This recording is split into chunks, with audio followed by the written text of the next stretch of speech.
আসসালামু আলাইকুম। আমি আজকে আপনাদের একটা পেঁয়াজুর রেসিপি দেখাবো, যেটা শুধুমাত্র পেঁয়াজ দিয়েই বানাবো। আর এর সাথে আমি কিছু মশলা যোগ করব, যেটা জন্য খেতে হবে একটু ভিন্ন ধরনের। আমি এখানে দিয়ে দিলাম স্বাদমতো লবণ, 1 চা চামচ মতো দিয়ে দিলাম ঝালের গুঁড়ো, একটু ধনের গুঁড়ো, একটু জিরের গুঁড়ো, আর দিয়ে দিলাম মৌরিটা আমি একটু ভেঙে নিয়েছি। আর দিয়ে দিলাম এখানে সামান্য আজওয়াইন। এই মৌরি আর আজওয়াইনের জন্য এই পেঁয়াজুটার গন্ধটা একটু ভিন্ন ধরনের হবে। দিয়ে দিলাম 5 টেবিল চামচ মতো বেসন আর 5 টেবিল চামচ মতো চালের গুঁড়ো দিয়ে খুব ভালোভাবে মেখে নেব। আপনারা হাত দিয়ে একটু চিপে চেপে মেখে নেবেন। আমি একটু আঠালো ভাব আনার জন্য একটু পানি দিয়ে দিলাম।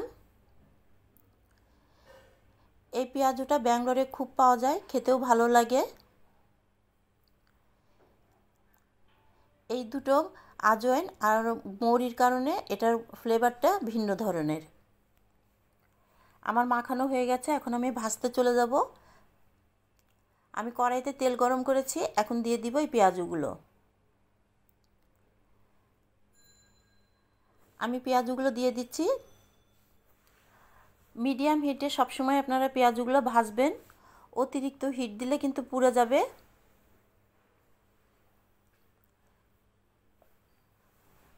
কড়াইতে আমি যতটুকু পেরেছি অনেকগুলোই পেঁয়াজু দিয়েছি। আলতো করে একটু নাড়াচাড়া দিয়ে দেবেন যাতে পুড়ে না যায়।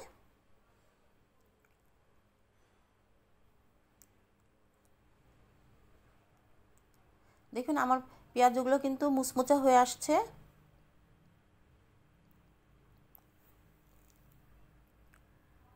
এরকম লাল করে আমি ভেজে নিয়েছি, এখন আমি এটা উঠিয়ে ফেলবো। আমার প্রথম পেঁয়াজগুলো হয়ে গেছে, এখন আমি দ্বিতীয় পেঁয়াজগুলো উঠিয়ে নিচ্ছি। এটা খেতে কিন্তু খুবই ভালো লাগে আর অনেক ক্রিস্পি হয়।